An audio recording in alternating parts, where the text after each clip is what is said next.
Assalamualaikum. Kali ini izin satu cerita kecil ya. Agak sara tapi insya Allah netral nih ya. Bukan tendensius atau ofensif ke siapa-siapa. Ya, mungkin banyak yang merasa udah tahu sebaran agama kalangan warga dunia. Tapi beneran, kalau dicermati detailnya, itu realitanya beda dengan yang diduga banyak orang. Bukannya mayoritas warga dunia zaman kekinian itu terus jadi penyembah patung mbek ya. Nggak seaneh itu, tapi ya biasalah ya. Untuk segala sesuatu, kebenarannya itu baru kelihatan gamblang, cetha welo-welo saat kita cermati detailnya. Kayak gitu ya. Kalau dari jauh kelihatan cantik, nah, pas kentut, waduh, kau bau pete. Nah, bulan tuh. Tapi analoginya bukan itu, ding ya. Jijai bener. Pakai contoh nih ya. Kadang yang rutin mudik Jakarta Sumedang Sumedang Jakarta, tanya-tanya itu sama Bang Beni yang orang Banten. Bang, Jakarta Sumedang tuh berapa jam ya biasanya? Ini saya mau nganterin Pak Haji nih. Ya rata-rata 3,5 jam sih kalau saya. Si Cecep, teman lain nyamber. Nggak bisa. Kalau saya sih nggak bisa kurang dari 4 jam bro. Nah ini memang tergantung. Titik berangkatnya di Jakartanya itu di mana. Terus yang dituju Sumedangnya, Sumedang mana juga. Waktu akhirnya Beni berangkat ya, perjalanannya 6 jam lebih ternyata. Habis Pak Hajinya antik sih. Pas waktunya berangkat gitu ya. Ya bingung cari kacamata yang ternyata udah nempel di jidat. Lah, udah gitu jalan baru bentar minta balik lagi. HP ketinggalan. Nah, lagi enak gaspol di tol, terus minta exit dulu beli sate. Habis sate, es kelapa muda. Seger sih itu.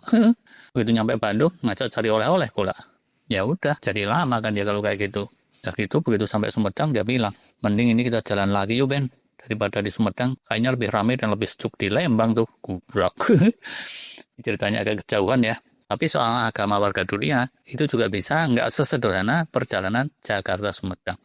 Kalau secara umum gitu ya, mestinya udah pada tahu bahwa agama atau keyakinan warga sejagat yang sekitar 8 miliar lebih ini, paling banyak itu ya Kristiani.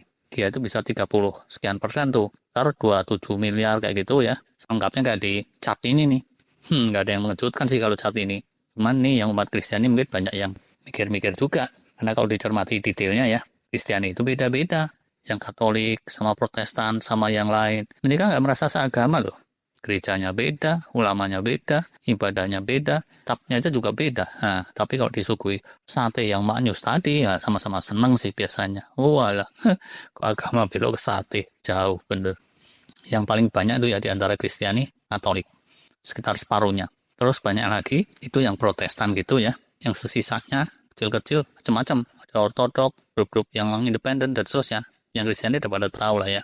Nah, sebaliknya nih, kalau yang Islam, mayoritasnya itu yang mainstream, yang Sunni, dominan banget, sekitar 1,7 miliaran. Sedangkan yang lain-lain tuh ya, ada Syiah, Ibadi, dan lain-lain tuh cuma 10 persenan kayak gitu. Jadi, kalau dipertajam ke sini, juara nomor satu, Islam yang mainstream. Baru juara duanya, Katolik. Nah, sampai sini aja tuh ya. Kesimpulannya udah bergeser kan ya. Tapi ini yang Islam jangan bangga-bangga dulu nih. Pikirkan gini ya, kalau Islam mainstream dan Katolik itu juara ya, juara satu dan juara dua. Kok dunia carut marut kayak gini ya? Katanya Islam agama damai. Katanya Katolik dan Kristiani penuh kasih sayang. Nah, bahkan Hindu Buddha pun, yang merahnya kan juga mirip. Nah, ini kita mesti lihat detail dengan lebih cermat. Ada pada data di tabel ini nih. Kita tahu ya, di antara yang Islam, itu separuhnya lah ya, kira-kira itu menurut penelitian. Kelasnya tuh abal-abal, cuma Islam KTP, dan atau yang secara turunan secara tradisi gitu. Kesehariannya, mereka nggak benar-benar beragama. Persis saja nih, sama yang agnostik, ateis, atau sekular yang non-agama. Alias, di antara 2 miliar warga dunia yang mengaku Islam, terafiliasi Islam, itu 1 miliar diantaranya pada hakikatnya agnostik atau ateis. Urusan agama sama Tuhan tuh ya bagian dari candaan aja lah gitu ya buat mereka, bukan serius. Nah, Katolik dan Kristiani secara umum ini malah lebih banyak lagi yang realitanya itu agnostik ateis, yaitu 2/3-nya tuh menurut penelitian. Alias ya dari total 2,7 miliar Kristiani dunia, yang agnostik ateis 1,8 miliar sendiri itu. Yang disiplin itu Hindu lah ya. Jarang tuh yang realitanya membercandakan kehinduannya. Ekstrim yang lain Buddha, ini dominan banget ya, 75% kayak gitu ya. Nyata-nyata itu memang ya agnostik, ateis, atau sekuler beneran. Cuman ini disclaimer dikit nih ya, sebelum ada yang marah. Ini bukan gambaran Indonesia, melainkan gambaran warga dunia. Nah, di luar itu tadi ya, ada nih 16% populasi dunia itu terang-terangan ngaku nggak beragama, bisa sekuler, ateis, agnostik, sekitar itu ya, jumlahnya sekitar 1,1/4 miliar. Total-totalnya jadinya ya yang realitanya nggak beragama atau beragama tapi agamanya nggak jelas, itu ada 4,74 miliar. Hidup semua loh ini, atau sekitar 60% warga dunia. Nah, dan itulah juaranya yang mayoritasnya, yang dominan, astagfirullah.